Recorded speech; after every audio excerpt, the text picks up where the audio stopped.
Hey you guys, good morning to you. So this morning we're going to do something that I think you'll enjoy. I've had a lot of requests, and by a lot I mean a ton, in reference to explaining what this device right here is and how to set it up.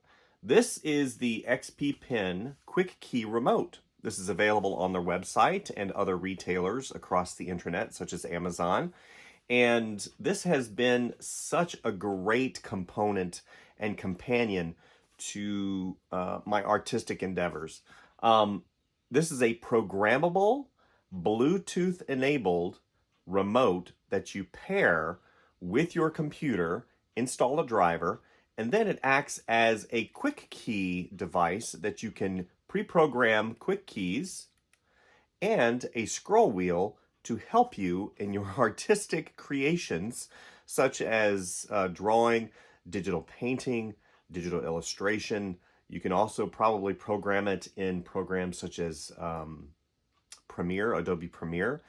And what's great about this device is once you install the driver on your machine, and I'm going to show you how to do that. Once you install the driver on your machine, this little Bluetooth dongle in the back plugs in to the USB port, USB-C, not USB-C, but USB 3, I believe, that you can basically transport it from device to device.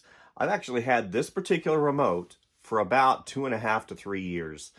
And I've transported it amongst many devices, all-in-ones, desktops, you name it. It's been just a great companion.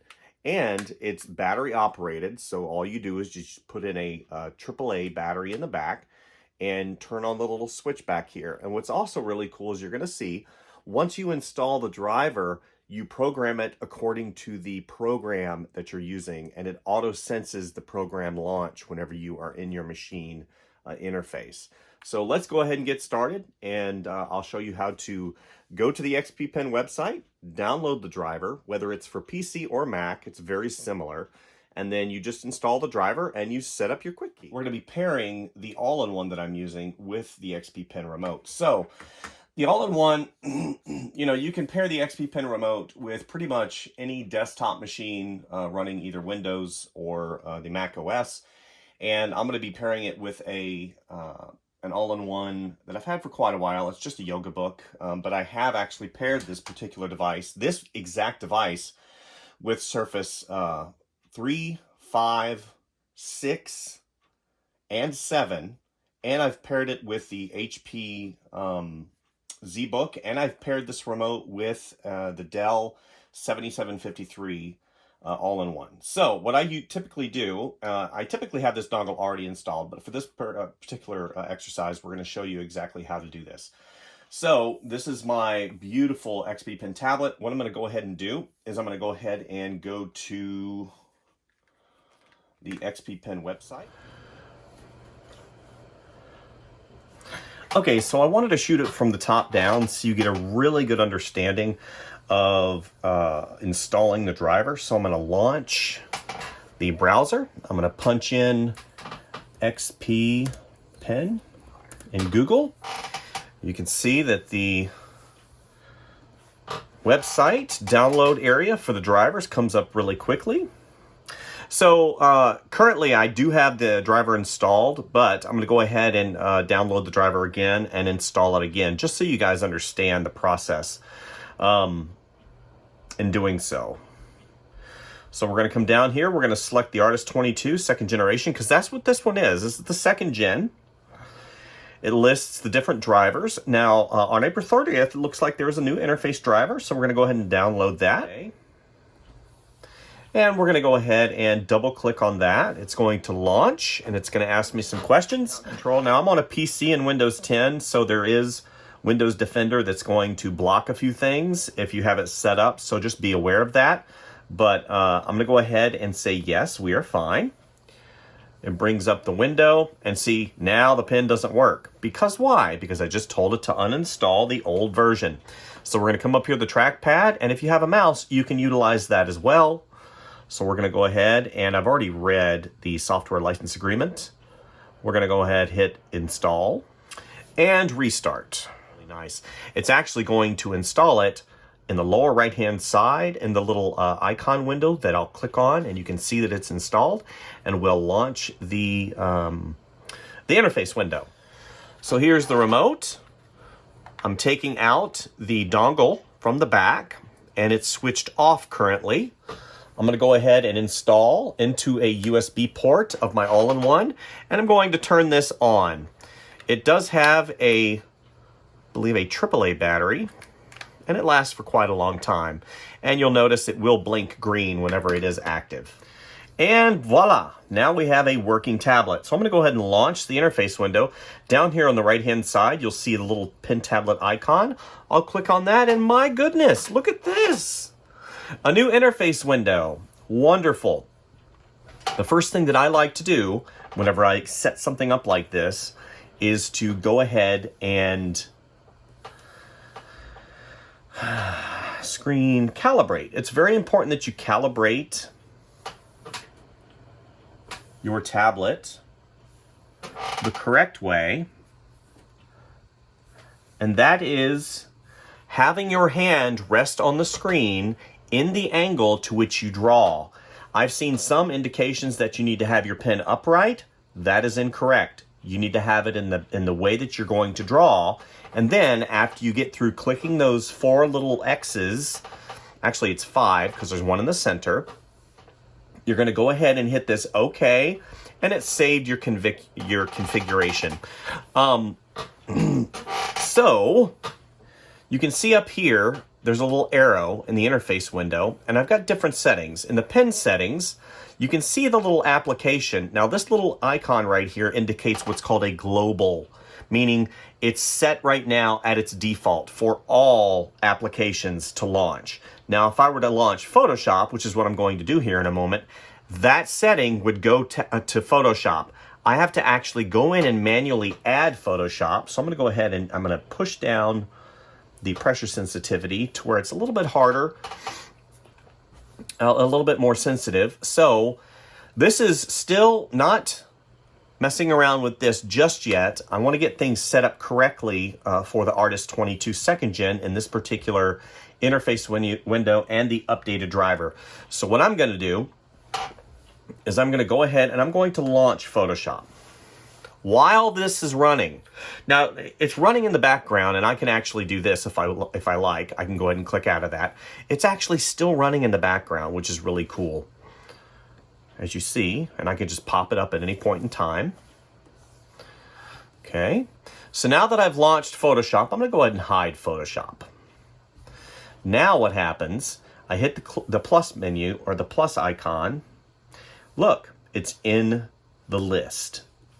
I'm going to hit Photoshop, and I'm going to hit OK.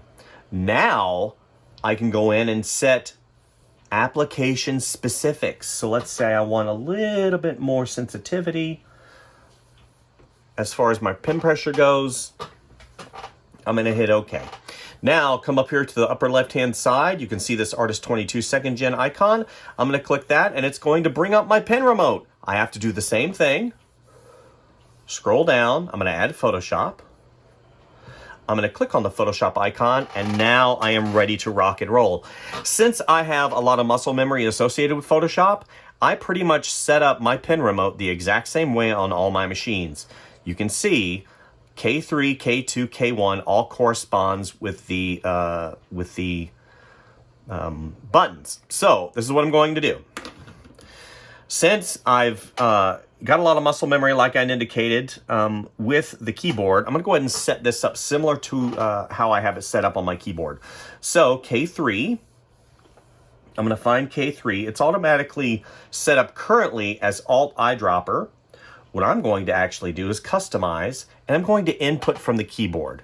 So I'm going to hit Control. Oh, no, I didn't want that. See, I made a mistake, and instead of hitting, let's say I make a mistake. Let's say I hit Control, and I'm like, oh, I made a mistake. I'm going to delete that.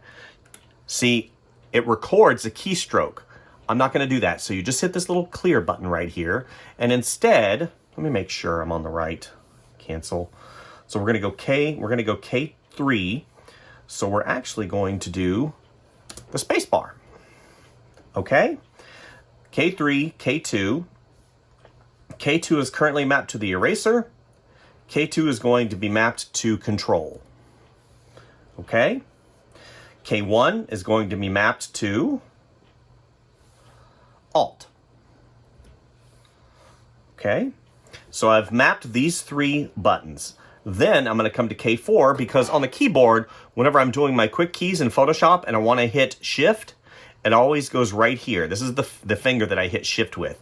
So literally, if I'm doing this and I hit, just like the muscle memory, I'll go over to Shift. So K4, instead of Space Hand Tool, I'm customizing it and I will hit Shift. Then K5 is going to be F because I want a full screen. So K5, customize, and I'll hit F. Now remember, I'm doing this specifically for the program Photoshop. Okay? K5, K6 will be, and not Control S save, it will be R for rotate, because I want to be able to rotate the screen with my hand. Now, there is a setting in the rotation wheel with K10 that I can go in between different settings, but I like to have it as a quick key setting. Okay, so let's go ahead and scroll over. We've done these. Let's go to K7. Currently mapped to Control Z undo. I'm going to customize, and I'm going to hit Control Z, which is basically my undo. And then K8 would be Control Shift Z. Okay? And then finally K9. I'm sorry, K8. Let's do that again. Control Shift Z. Okay? And then let's go up to K9, and that will be clear. Control S. Okay. So I've got my entire keyboard mapped out. All the keys are mapped currently. Now, if I want to go and I want to change things on the roller, I can. So currently I have the functional group, it's default at zoom. I want it to default at brush size. Okay? And I can change. Look, I can disable it, I can customize it, I can do whatever I want. So now it's very important that you do this. You hit OK. And look, configuration saved successfully. The configuration that I want on this particular machine with this particular remote is currently saved inside the computer. Here's the deal. It's very important that you do this. You hit that little, looks like a wheel. Let's hit that. And now we're going to hit Export Configuration. I've already done this once today. So my favorite configuration remote, hit Save. Yes, I want to replace it. And it has successfully exported. So if at any point in time you have to update this particular driver, then you can go in and you can hit Import Configuration, and it will basically go back to all of the settings. Because I'm going to be honest with you, if at any point in time I have programmed 10 or 15 programs and I go in and update the driver and then all of my settings are gone without saving that configuration, it will take a little while to get back, and that's something that I don't really want to do. So let's go ahead and hit OK. Configuration saved successfully. We're going to go back. We're going to hit New. We're going to hit Close. We're going to hit File, New. And we're going to hit Create. And basically, we're going to create a really short sketch for you guys to enjoy.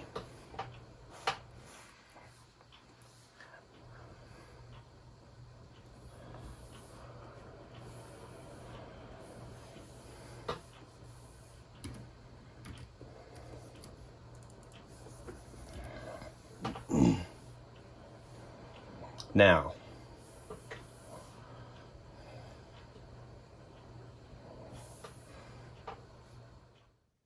so now what I want to show you guys is how powerful the XPPen remote can be in your workflow. I'm going to use it to draw a simple illustration, And if you notice, I probably won't have to touch the keyboard at all until I start renaming files. The XPPen remote is a great companion for you as a traveling companion, as a desktop companion. You know, whenever I first got the Artist 22 second gen, I noticed it didn't have any quick keys on the sides, which is what the 24 Pro does. However, this device, I think, is a great alternative to to going out and being frustrated whenever you're out in the field, or if you're sitting at your desk, or if you're sitting in a chair and you don't have the opportunity to, to have a cordless keyboard or something like that. I think the price point on this is about 50 bucks, and the battery lasts for like 2 years. You can get a rechargeable battery for it if you like, if you don't want to go through batteries all the time. Every 2 years, a year and a half or 2 years. And it depends, of course, on how much you use it. But let's go ahead. I'm going to put you guys on time lapse, and you can watch just a simple drawing, and you can notice how much I use this remote whenever I draw. Again, I've had hundreds of people ask me about this device. It is a great companion. And I know I'm pushing it, but the reality is whenever you have a device like this and you use it almost every single day, it's one of those deals where why wouldn't I push it? It's a fantastic piece of hardware. So let's go ahead. Let's do a really quick illustration for you guys, and you can see how much I use this particular device whenever I draw. Okay, so what I'm doing right now is I'm just blocking in the rough sketch into my illustration. As you see, my left hand is going like blazes because I've already pre-programmed all of the quick keys into the remote itself, and you can see only occasionally if I need to go up to the keyboard maybe to rename a file, or if there's a quick key that I haven't programmed into the remote, is when I will go up to the keyboard. You'll also see me periodically go up to that scroll wheel, because the scroll wheel I have set to change my brush size. And that is, you guys, I can't even express to you how awesome that is when you sitting there working and you don't have to really think about going in and doing a multitude of keys to switch the brush size. I also can switch, I can zoom in if I like, I can do a myriad of other tasks that are pre-programmed into that remote. And the form factor of it being not too large, it's very lightweight, it's easy to use, as a companion for Photoshop or any other program for that matter. If your tablet doesn't have those quick keys on either side, it's a great companion for the XPPen 22 second gen or any other tablet, to be honest with you. And not just the XPPen tablets, you guys. This remote, I've used it, like I said before, in so many different applications. I've paired it with my all-in-ones. I've gone traveling and it just sits there beside me. I'll fold over my clamshell all-in-one and I'll start drawing. And I've got it pre-programmed in because what's really cool, again, it's got that little dongle in the back. So you install the driver and you can pull that dongle out and you can install it into a separate computer.